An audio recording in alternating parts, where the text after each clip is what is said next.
നാളെ മരിക്കുന്ന ഒരു ഉറപ്പാണ്. അത് ഉറപ്പിച്ചിട്ട് തന്നെയാണ് പറയുന്നത്. സുബ്ഹാനല്ലാഹ്.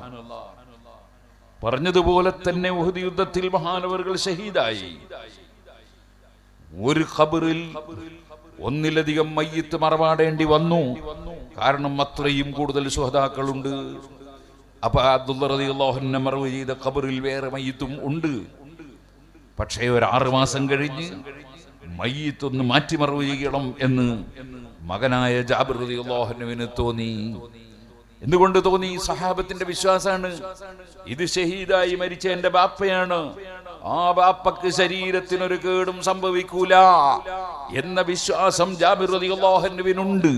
അതുകൊണ്ടല്ലേ ധൈര്യപൂർവം വേറെ ഒരു ഖബർ കുഴിച്ച് മയ്യിത്ത് മാറ്റിമറവ് ചെയ്യാൻ വേണ്ടി ഖബർ പോയി തുറന്നു. നമ്മുടെ പുത്തൻവാദികൾ പറയും പോലെ സുബ്ഹാനല്ലാഹ്, നബി സല്ലല്ലാഹു അലൈഹി വസല്ലം തങ്ങളടക്കമുള്ള അമ്പിയാക്കളുടെ ശരീരം മണ്ണിൽ നിന്ന് ജീർണിച്ച് നശിച്ചു പോയി എന്ന് 980